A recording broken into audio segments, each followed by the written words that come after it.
आइए अपने सरों को झुकाते हैं। परम प्रधान परमेश्वर, हमारे उद्धारकर्ता मुक्तिदाता प्रभु यीशु मसीह का हम धन्यवाद करते हैं। उसकी हजूरी में, उसकी उपस्थिति में हम हैं और वो हमारे बीच में मौजूद है, इसलिए हम उसका धन्यवाद करते हैं। प्रभु जी, कई दिनों से पिता परमेश्वर हमारी कलीसिया में कुछ गड़बड़ी की बातें हो रही। पिता परमेश्वर, हम आपसे विनती करते हैं कि इसके चारों तरफ तेरे पवित्र स्वर्गदूतों का पहरा लगा और पवित्र आत्मा आप हमारी अगुवाई करें, सहायता करें। हर घटी हर कमी परमेश्वर आप दूर करें। हर गड़बड़ी की आत्मा को यीशु मसीह के नाम से हम रद्द करते हैं और सही सलामत, क्योंकि हमारा मास्टर तू है पिता, इस चीज का, इस कलीसिया का संचालक परमेश्वर पवित्र आत्मा आप हैं।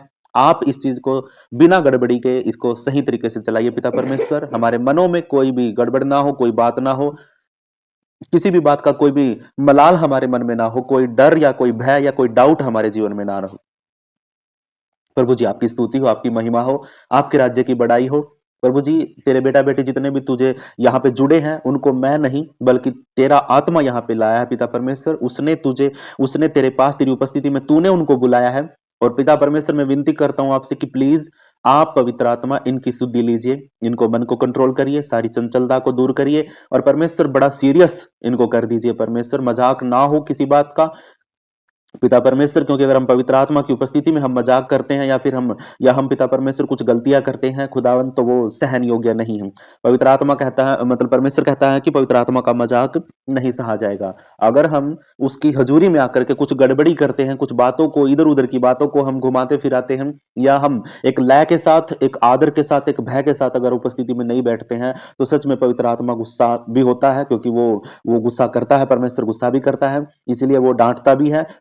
फिर हम परीक्षाओं में भी पढ़ते हैं। इसलिए अभी समय है, हम जब भी प्रभु के साथ जुड़े तो थोड़ा आदर के साथ, भय के साथ, और हो सके तो घुटनों पे आके या फिर बैठ करके परमेश्वर से बात करिए, प्रार्थना करिए। और एक समय के अनुसार, एक डिसिप्लिन के द्वारा हम कोई विश्वासी नहीं रहे हैं। इतने दिनों से हम प्रभु के साथ चल रहे हैं, प्रभु ने हमें चेला बनाया है और चेला डिसाइबल होता है। और डिसाइबल जो होता है वो डिसिप्लिन से बनता है। जिसके अंदर डिसिप्लिन होगा, बोलने का, सुनने का और समय पर परमेश्वर की उपस्थिति में आने का, वही डिसाइबल, वही चेला बनता है। और परमेश्वर का वचन ये नहीं कहता कि तुम विश्वासियों को बनाओ। परमेश्वर का वचन जब महान आज्ञा में बोलता तो वो कहता कि तुम मेरे नाम से मतलब उनको चेला बनाओ। जो शिक्षा मैंने तुम्हें दी है उन शिक्षाओं को उनको मानना सिखाओ, उनको सिखाओ और उनको मानना सिखाओ, उस पर चलना सिखाओ। ये बातें प्रभु यीशु मसीह ने हमें जाते समय बोली कि एक दूसरी दुनिया के छोर तक हर एक व्यक्ति को पास जाओ, उसको सुसमाचार सुनाओ, पिता पुत्र पवित्र आत्मा के नाम से बपतिस्मा दो और उनको मेरी बातें जो मैंने तुम्हें सिखाई है वो आज्ञाएं उनको मानना सिखाओ और उनको चेला बनाओ। परमेश्वर पवित्र आत्मा, हम आपसे विनती करते हैं, खुदावन हमें जोड़ने वाला कोई भी नहीं है, कोई इंसान नहीं है।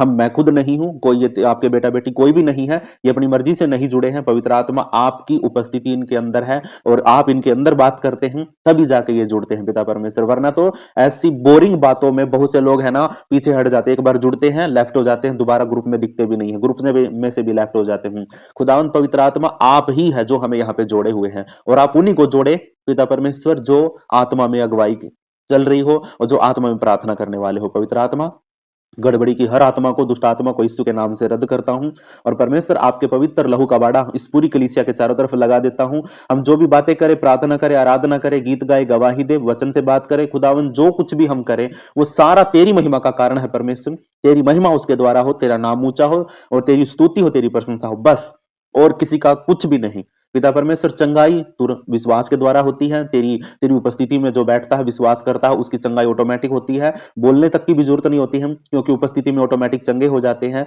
प्रभु जी, जब तेरा पल्ला छू करके एक औरत दूर से ही चंगी हो गई थी और जब प्रभु यीशु मसीह किसी के ऊपर अपनी रहम करता है, अपनी दया करता है, तो आप बेशक कितनी दूर बैठे हो, आप अपना विषय बता भी नहीं रहे हो प्रार्थना का, फिर भी परमेश्वर आपके मन की बातों को सुन करके पवित्र आत्मा के द्वारा और परमेश्वर आपके घर में, आपके जीवन में उस चंगाई को भेजता है, आपको चंगा करता है। लेकिन बिना विश्वास के आप कुछ भी रिसीव नहीं कर सकते, कुछ भी पा नहीं सकते। वचन कहता है कि अगर तेरे अंदर राई के दाने जितना भी विश्वास है तो बड़ी से बड़ी बीमारी को तू उखाड़ सकता है यीशु मसीह के नाम में।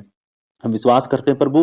हर एक भाई के लिए प्रार्थना करता हूं, हर एक बहन के लिए प्रार्थना करता हूं, जो भी इस कलीसिया के अंदर कोई भी व्यक्ति नया जुड़ा है और 2 दिनों से, 1 दिन से, 5 दिन से अगर कोई जुड़ रहा है तो प्रभु मैं उसके लिए खास तौर से आपसे विनती करता हूं, प्रार्थना करता हूं, आप उस भाई के मन को तैयार करिए, उसको सीखने का मन दीजिए पिता परमेश्वर। अगर कोई सिर्फ इस बात को सोच के आ कि वहां पे मेरे बीमारी ठीक हो जाएगी, तो प्रभु परमेश्वर ये 100% सही है कि जहां पर प्रभु का आत्मा होता है, परमेश्वर की उपस्थिति होती है, वहां पे ऑटोमेटिक बीमारियां चंगी हो जाती हैं। लेकिन उसके लिए विश्वास बहुत जरूरी है। जब तक हम विश्वास में बढ़ेंगे तब तक हम चंगाई पाते रहेंगे, और जब जब हम प्रार्थना करते रहेंगे तो परीक्षाओं से बचते रहेंगे, आराधना करेंगे तो छुटकारे होते रहेंगे, और परमेश्वर का वचन सुनेंगे तो जीवन में से पाप खत्म होता चला जाएगा और आप व्यभिचारों से, पापों से दूर होते चले जाओगे। ये कुछ नियम है मेरे परमेश्वर के।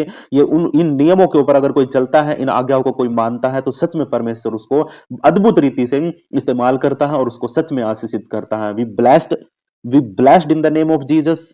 आई am prayer for everybody I am prayer for everybody. मैं सबके लिए प्रार्थना करता हूं प्रभु यीशु मसीह के नाम से, हर एक भाई के लिए, हर एक बहन के लिए। प्रभु यीशु आपका आत्मा इन सबको छुए और इनको अंदर से कायल करे। खुदावन तेरा वचन इनके अंदर जाए और ये रिसीव करे, ग्रहण करे, ताकि इनके जीवन में अंदर से बदलाव हो, आत्मा में बदलाव हो। पिता परमेश्वर, मैं आपसे विनती करता हूं, कोई भी अगर अभी तक भी अपने पापों में है तो मन फिराए यीशु मसीह के नाम में, क्योंकि स्वर्ग का राज्य निकट है। और परमेश्वर, अभी घुटनों पर आकर अगर कोई इस बात के लिए पश्चाताप करना चाहता है तो वो बैठ सकता है, प्रार्थना कर सकता है, पश्चाताप कर सकता है अपने जीवन के लिए, अपने पापों के लिए, ताकि पिता परमेश्वर उसके जीवन में आ सके। जब तक आप पश्चाताप नहीं करते हैं, अपने पापों से तौबा नहीं करते, तब तक परमेश्वर का आत्मा आपके अंदर नहीं जाएगा, नहीं आएगा, नहीं आएगा, नहीं आएगा। बेशक आपने विश्वास कर लिया है और पाप में चल रहे हैं तो पवित्र आत्मा नहीं है आपके अंदर। पवित्र परमेश्वर आपको आपको है ना, मतलब अगर आप विश्वास में पवित्र आत्मा के साथ चलते हैं तो पवित्र आत्मा आपको रोकेगा, आपको वो रोकेगा, आपको पापों से रोकेगा, आपको बुराइयों से रोकेगा, और आपके अंदर आने वाली हर एक बीमारी को पहले ही रोक देगा जब आप आत्मा में चलोगे तो। अगर आप शारीरिक चीजों पर मन लगाते हैं, हमने कल भी वचन से सीखा कि हम अगर हम अपने शरीर के अभिलाषाओं के पीछे चलते हैं तो सच में हम परमेश्वर से आत्मिक वरदानों को नहीं पा सकते, क्योंकि हमें आत्मा में बढ़ना बहुत जरूरी है। आत्मा में हम बड़े बड़े कामों को कर सकते, शरीर में हमारी लिमिट है। शरीर में हम लिमिटेड हैं, लेकिन आत्मा में हम अनलिमिटेड हैं। हम वो कर सकते हैं जो हम सिर्फ देख ही सकते हैं, उन बातों को भी करना चाहते हैं जो तुमने सिर्फ देखी हैं और तुम्हें लगती है कि वो तो असंभव है। लेकिन आत्मा में अगर आप प्रार्थना करते हैं तो परमेश्वर आपकी उन असंभव चीजों को भी संभव करने वाला परमेश्वर है। अभी इस वक्त अगर आपको कुछ बीमारियां पहाड़ जैसी दिख रही होंगी, आपको लगता होगा कि इतना प्रार्थना करवा लिया है, इतनी बार प्रार्थना करवा ली है, इतना तेल लगवा लिया, इतना हाथ रख के प्रार्थना करवा लिया, फिर भी बीमारी नहीं जा रही है, तो मेरे प्रियो, ये आपके जीवन में मैंने 3 कारण बताए। उन तीनों कारणों के अंदर आप है ना, आप उनको मतलब फ़िल्टर करिए कि आपके जीवन में कोई उन तीनों कारणों के बीच में से कोई बात हो तो नहीं रही है। पहला कारण होता है कि आपके अंदर आपको जो पहाड़ जैसी बीमारियां दिख रही हैं, क्या वो आपके पापों का कोई फल तो नहीं? क्या आपने कोई ऐसा पाप तो नहीं कर रखा है जिसकी माफी ही आप आज तक आपने नहीं मांगी है? आप उस बात के लिए प्रार्थना करिए कि प्रभु से, प्रभु अगर मैंने कोई पाप किया और उसकी सजा मुझे मिली है या उसका श्राप अभी तक मेरे ऊपर है, तो प्रभु मैं उस अनजाने पाप के लिए इस वक्त घुटनों पर आकर आपसे प्रार्थना करता हूं। उसके बाद दूसरा कारण होता है कि कहीं शैतान आपकी परीक्षा तो नहीं कर रहा है। इसीलिए परमेश्वर के यीशु मसीह के नाम से शैतान के बंधनों को तोड़िए और प्रार्थना करिए कि प्रभु यीशु मसीह का आत्मा आपके साथ है, और रद्द करिए उसकी योजनाओं को, उसकी सारी परीक्षाओं को रद्द करिए,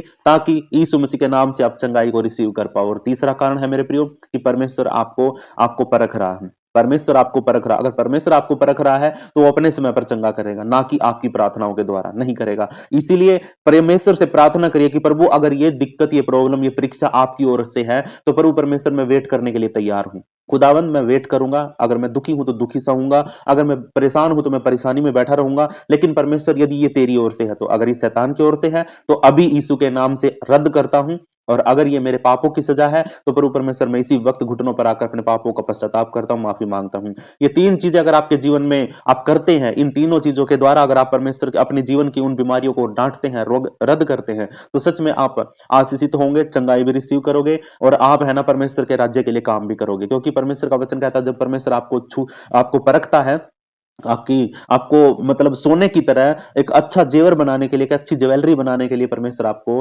परखता है, ताता आपको गर्म करता है। और जब तक आप गर्म होते हैं तब तक अगर आप टूटते नहीं हैं, अगर आप पिघलते नहीं हैं, तो आपके द्वारा कुछ भी नहीं बनाया जा सकता। परमेश्वर आपके जीवन में कुछ भी नहीं कर सकता जब तक आप ना पिघलोगे नहीं, जब तक आपका हृदय शुद्ध नहीं होगा, जब तक आपका मन शुद्ध नहीं होगा, जब तक आप है ना मुलायम नहीं हो जाओगे। आपका हृदय कठोर है, वो जब तक मुलायम नहीं हो जाएगा तब तक परमेश्वर आपके जीवन में कुछ भी नहीं बड़ा कर सकता। आपको नम्र और दीन होना पड़ेगा। मैंने बहुत बड़े बड़े पास्टरों को देखा है, परमेश्वर पवित्र आत्मा, मैंने ऐसे बड़े बड़े अद्भुत पास्टरों को देखा, बड़े बड़े लोगों को देखा जो जिनसे जैसे है ना, जो जब पोडियम पे खड़े होते हैं, जब वो प्रचार करते हैं तो उनके अंदर अलग ही उनका रूप होता है, लेकिन जब वो नीचे उतरते हैं तो उनकी नम्रता और दीनता इतनी प्रिय होती, इतना प्रेम होता है उनकी आवाज में, इतनी मिठास होती है उनकी आवाज के अंदर कि हम सोच में पड़ जाते हैं कि ये पोडियम पे चढ़ते ही तो ये कैसा आदमी हो जाता है। ये जो प्रचार करता है तो ये इतना बड़ा अधिकार रखता है कि सबको डांट देता है, दुष्ट आत्माओं को डांटता है, दुष्ट आत्माएं निकलती हैं, लेकिन जैसे ही ये पोडियम से नीचे उतरता है तो इससे नम्र और मुलायम व्यक्ति मैंने शायद ही कभी देखा होगा। प्रभु ऐसा ही व्यक्ति है वो हमारा होना चाहिए। हम जब भी परमेश्वर आपसे प्रार्थना करते हैं, जब हम अधिकार में आते हैं तो खुदा हम अग्रेसिव होकर दुष्ट का शैतान का सामना करें। हम थोड़ा सा कॉन्फिडेंस के साथ और बल के साथ और बोझ के साथ परमेश्वर से प्रार्थना करें और दुष्ट की शैतान की सारी ताकतों को रद्द करें। लेकिन जब हम नीचे उतरते हैं तो हम एक दूसरे के ऐसे मुलायम, ऐसे नम्र और दीन और संयमी हो जाए कि परमेश्वर हर कोई हमारी आवाज को सुनना पसंद करे, हर कोई हमारे से बात करना पसंद करे। हालेलुया। पवित्र आत्मा का फल है ये भी। अगर आपके अंदर नहीं है तो इसको मांगिए परमेश्वर से कि प्रभु मैं मीठा बोलने वाला बन सकूं, प्रभु मेरे अंदर की सारी कड़वाहट को मिटा दे। अगर अभी भी आपके जीवन में छोटी मोटी कड़वाहटें हैं, छोटे छोटे आप कुड़कुड़ाते हैं छोटी छोटी बातों के लिए, तो सच में परमेश्वर आपके जीवन में नहीं है। कुड़कुड़ाहट के सामने परमेश्वर बिल्कुल भी नहीं होता है। प्रभु बार बार कहता है कि जब तू दे तो बिना कुड़कुड़ाए दे। और जब मूसा के टाइम पे लोगों ने कुड़कुड़ाना शुरू किया था, परमेश्वर ने सबको खत्म कर दिया था। जितनों ने कुड़कुड़ाया सबको खत्म किया, और इसीलिए वो है ना इतने सालों तक भटकते रहे। हम भी अपने जीवन में ज्यादातर बीमारियों को तभी देखते हैं, ज्यादा लंबी बीमारियों को तभी देखते हैं क्योंकि हम कुड़कुड़ाते रहते हैं। मन में हमें शक रहता है कि प्रभु पता नहीं चंगा करेगा कि नहीं करेगा। हालेलुया। उसको एक बात बोलो, चाहे प्रभु 50 साल तक बीमार घेर के रख, लेकिन चंगा तुझे करना है, बेशक तू कभी करना। ठीक है, तू चंगा कर या ना कर, तू मेरा परमेश्वर है, बस इससे आगे मैं कुछ नहीं कहूंगा। इतनी बात बोलो, परमेश्वर जल्द से जल्द आपको छुटकारे में लेके आने वाला। प्रभु आपको आशीष करे। परमेश्वर का हम धन्यवाद करते हैं, उसकी स्तुति करते हैं, उसकी प्रशंसा करते हैं। हमने जो गीत गाए, जो प्रार्थनाएं करी प्रभु, उनके लिए तो हमें अद्भुत रीति से आपका हम धन्यवाद करते हैं। और प्रभु जी हमारे जीवनों में आज वचन जो भी आप हमें देते हैं खुदावंद, उस वचन के लिए हम आपसे विनती करते, प्रार्थना करते हैं प्रभु जी, हमारे अद्भुत रीति से सिखाइए खुदावंद परमेश्वर। हम अपने हृदय को खोल करके तेरे सामने खड़े हैं पिता परमेश्वर, ताकि हम अपनी आत्मा की भूख को मिटा सके पिता परमेश्वर। वचन कहता है कि जो कोई परमेश्वर मतलब जो कोई भूखा और प्यासा है, परमेश्वर के राज्य में उसको तृप्त किया जाएगा। परमेश्वर का वचन उसको तृप्त करता है, भूख से उसको है ना, उसकी भूख को मिटाता है परमेश्वर का वचन। हालेलुया। तो उसी भूख को हम दिखाएं परमेश्वर को कि प्रभु हमें भूख है तेरे वचन की। तो खुदावन अगर इनमें से कोई भी भूखा है तो प्रभु परमेश्वर आज अपने वचन के द्वारा इनको तृप्त कर। परमेश्वर आपका धन्यवाद करते हैं। प्रभु परमेश्वर तेरी पवित्र आत्मा के अनुसार बात करूं, और जो भी मेरे अंदर से बात करे वो पवित्र आत्मा बात करे, और मेरे मुख से निकला हुआ हर एक शब्द परमेश्वर मेरी ओर से ना हो, वो सारा पवित्र आत्मा के अनुसार हो। प्रभु यीशु मसीह के पवित्र नाम से इस प्रार्थना को मांगते हैं। आप सब ऊंची आवाज में बोलिए, आमीन आमीन आमीन।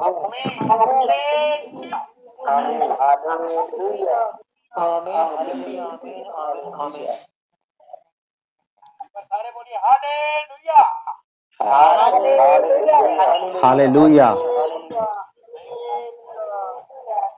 Yes, praise the lord. प्रभु का धन्यवाद हो।